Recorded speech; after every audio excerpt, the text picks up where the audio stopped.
In this video, I'm going to show you how to add images inside of Lovable.dev. If you find this video helpful, please consider to like this video and subscribe to my channel.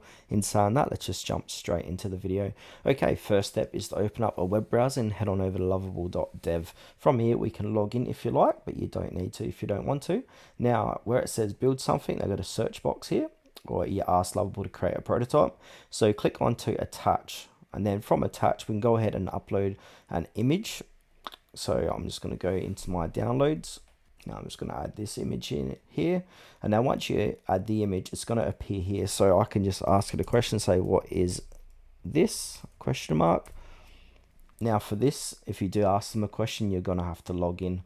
So I'm just going to continue my Google account. Now I'm going to go ahead and hit send. Now what's going to happen, it's going to take you to a new page here. And then on the left hand side, it's going to say thinking. So it's going to let you know all about that image.